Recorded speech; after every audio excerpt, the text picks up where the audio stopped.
આજે આપણે ગુવારનું સાસ્યું બનાવશું. તો ગુવાર છે તેને વીણી લઈશું. હવે આપણો ગુવાર છે તે વીણાઈ ગયો છે. હવે આપણે તેને બાફી લેશું. બાફવા માટે આપણે કુકરમાં પાણી ગરમ કરવા મૂક્યું છે. હવે આપણું પાણી છે તે ગરમ થઈ ગયું છે. હવે આપણે તેમાં ગુવાર બાફી લેશું.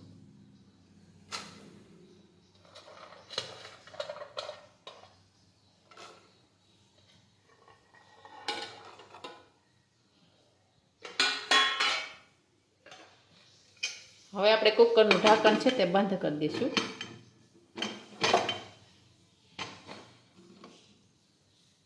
હવે આપણે ગુવાર બફાવા દેશું. હવે આપણો ગુવાર છે તે બફાઈ ગયો છે. હવે આપણે ગેસ બંધ કરી દઈશું. હવે આપણો ગુવાર છે તે એકદમ સરસ બફાઈ ગયો છે. હવે આપણે તેમાંથી પાણી છે તે નિતાર લેશું. આ રીતે બધું પાણી છે તે નીતરી જશે. હવે આપણે છાશિયું બનાવવા માટે દહીં છે તેને પીસી લેશું. હવે આપણે દહીં છે તે પીસી લીધું છે. હવે આપણે તેમાં થોડું પાણી ઉમેરીશું. હવે આપણે ગુવાર છે તેનો સૂંદો કર્યો છે તે આપણે નાખી દઈશું.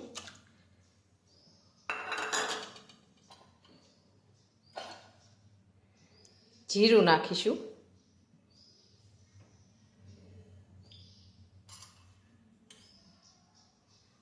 ચટણી નાખીશું.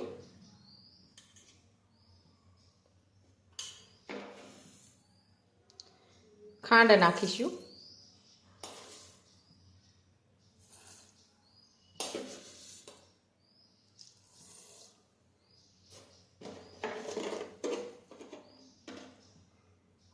મીઠું નાખીશું.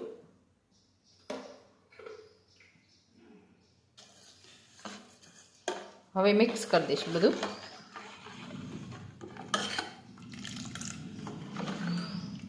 એકદમ સરસ તૈયાર થઈ ગયું છે.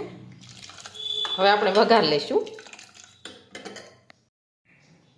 હવે આપણે વઘારવા માટે મરચું છે તે સમારીને તૈયાર કર્યું છે.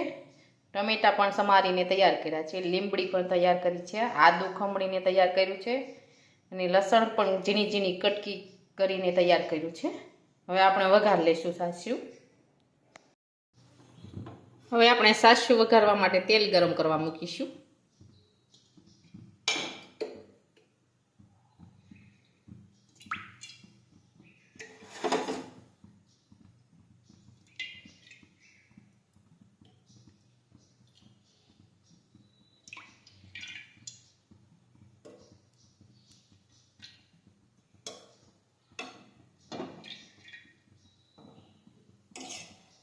હવે આપણે તેલ છે તે ગરમ થવા દઈશું. હવે આપણું તેલ છે તે ગરમ થઈ ગયું છે. હવે તેમાં આપણે રાઈ નાખી દઈશું. લસણ નાખીશું.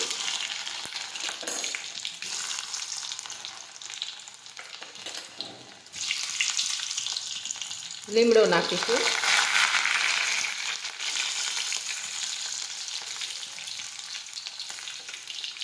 મરચું નાખીશું.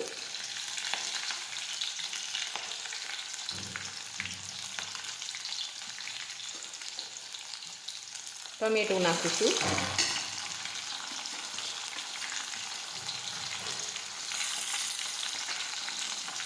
આદું નાખીશું.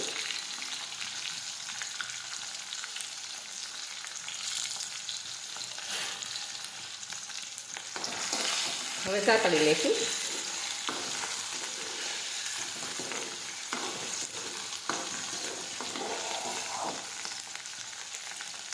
થોડી વાર આપણે રહેવા દઈશું.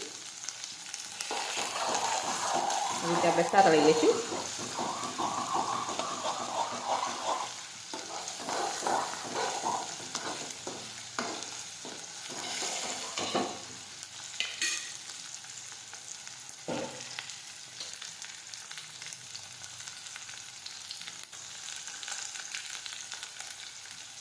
હવે આપણે હળદર નાખી દઈશું.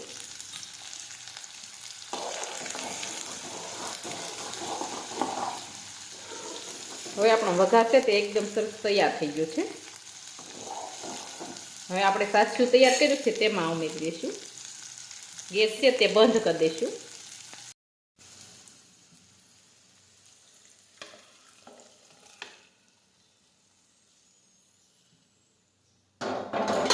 એકદમ સરસ આપણું સાસુ છે તે તૈયાર થઈ ગયું છે બનીને. મિક્સ કરી દઈશું આ રીતે. હવે આપણું ગુવારનું સાસું છે તે એકદમ સરસ બનીને તૈયાર થઈ ગયું છે. અને અમારો આ વિડીયો ગમે તો મારી JK કુકિંગ્સ એન્ડ હેન્ડવર્ક ચેનલને લાઇક કરો, શેર કરો અને સબસ્ક્રાઈબ કરો.